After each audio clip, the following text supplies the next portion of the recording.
دنیا میں بہت ساری چیزیں ایسی ہوتی ہیں جنہیں کم قیمت اور کم حیثیت سمجھا جاتا ہے، اور یہ ہر معاشرے میں اپنا اپنا انداز ہے. کہیں پر کوئی چیز کم حیثیت ہے، کہیں پر کوئی چیز کم حیثیت ہے، اور جو چیز جتنی کم حیثیت ہوتی ہے ظاہر ہے اس کے چاہنے والے، اس کی قدر کرنے والے اتنے کم ہو جاتے ہیں. پاکستان میں ایک عرصے سے یہ تماشا چل رہا ہے کہ ہمارے ہاں کوئی بھی اٹھتا ہے، کبھی کوئی وزیر کھڑا ہو جاتا ہے اور کبھی کوئی پروفیسر کھڑا ہو جاتا ہے، کبھی کوئی عام شہری کھڑا ہو جاتا ہے. یعنی جس کے بھی پیٹ میں مروڑ اٹھے تو وہ ایک چیز پر کھڑا ہو جاتا ہے اور وہ یہ کہہ دیتا ہے بھئی یہ ناموس رسالت کا جو قانون ہے یہ کالا قانون ہے. یہ تماشا مدتوں سے چل رہا ہے. کس ملک میں چل رہا ہے؟ جس کی پیشانی پر لا الہ الا اللہ محمد رسول اللہ صلی اللہ علیہ وسلم لکھا. یہ وہ ملک ہے جو حضور علیہ الصلوۃ والسلام کے نام محمد کی برکت سے ملا ہے، اس کے طفیل میں ملا ہے. اور واحد ملک ہے جو نظریاتی ملک ہے، جو اسلام کے لیے بنا ہے. لیکن ایک لادین طبقہ، دین بیزار طبقہ ہمارے ملک میں ایسا موجود ہے جو ہر تھوڑے عرصے بعد کھڑا ہوتا ہے اور گویا کہ یہ ہمارے لیے ٹیسٹنگ کیس بن چکا ہے. ایک زمانے میں سلمان تاثیر صاحب کھڑے ہوئے تھے، انہیں بڑا جوش آیا، انہوں نے بڑی پریس کانفرنس کی، بڑی بھاگ دوڑ کی، کہا جی یہ جو ناموس رسالت کا قانون ہے کالا قانون ہے، اسے ختم ہونا چاہیے. اللہ نے اس بدبخت کو ختم کر دیا.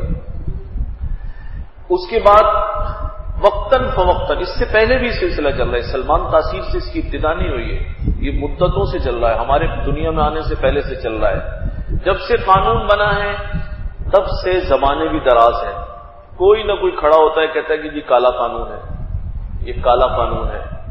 ناموس رسالت کا قانون کیا ہے؟ میں تھوڑا سا 2 منٹ میں عرض کروں، زیادہ طویل بات نہیں کروں گا. ناموس رسالت کا قانون ناموس عزت کو کہتے ہیں، آبرو کو کہتے ہیں.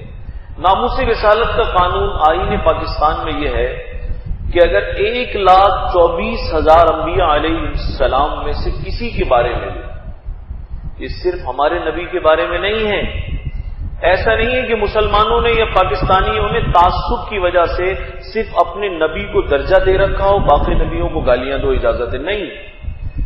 یہ ناموس رسالت کا جو قانون ہے یہ سب کے لیے ہے.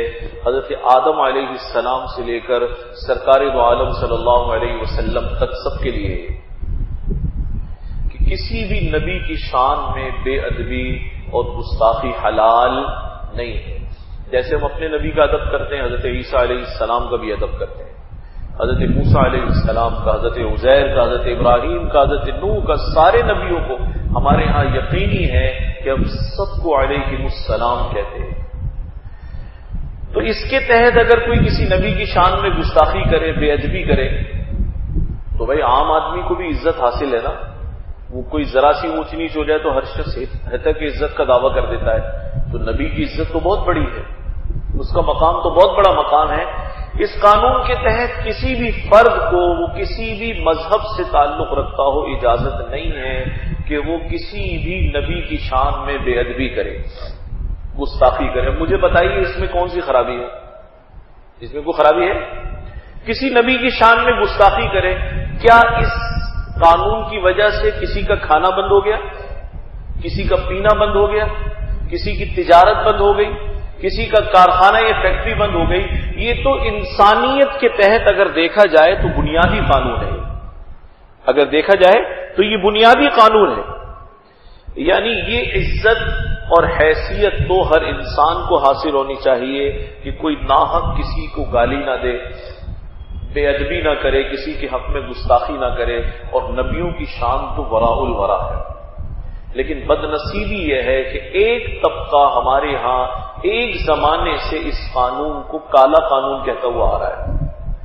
ابھی گزشتہ دنوں ایک پروفیسر، اس نے یہ لیڈی پروفیسر، اس نے یہ شروع کر دیا کہ جی یہ قانون کالا قانون ہے. آئے دن کوئی کتاب لکھتا ہے، کہتا ہے یہ کالا قانون ہے۔ کیوں بھائی؟ تمہارا کھانا بند ہے، پینا بند ہے، تمہاری جاب بند ہے، تکلیف کیا ہے آخر؟ مسئلہ کیا ہے؟ مسئلہ یہ ہے کہ دلوں میں سرکار دو عالم صلی اللہ علیہ وسلم کی ہستی گرامی سے بغض موجود ہے، ایک عداوت موجود ہے، ایک آگ موجود ہے۔ ورنہ جب عام انسان کو حق حاصل ہے کہ اس کو بے عزت نہ کیا جائے، اسے ذلیل نہ کیا جائے، تو حضور علیہ الصلوۃ والسلام کو بھی تو حق حاصل ہے نا۔ آپ علیہ الصلوۃ والسلام کو تو زیادہ حق حاصل ہے، سارے نبیوں کو زیادہ حق حاصل ہے کہ ان کی گستاخی نہ کی جائے، ان کی بے ادبی نہ کی جائے۔ ہمارے ہاں ریاست تماشا دیکھنے والے ادارے کا نام ہے، ریاست تماشا دیکھتی ہے۔ جس کے دل میں آتا ہے وہ بولتا ہے، جس کے دل میں آتا ہے لکھتا ہے، پھر کوئی ممتاز قادری پیدا ہو جاتا ہے۔ مذہب والے تو ویسے گالی بن چکے ہیں نا، کہتے جی مولوی تو تشدد پہ اکساتے ہیں، کسی کے باپ کو گالی دی جائے نا تو وہ کہے گا میں سامنے والے کو گولی مار دوں، اور نبی کو گالی دی جائے تو تماشا دیکھا جائے گا۔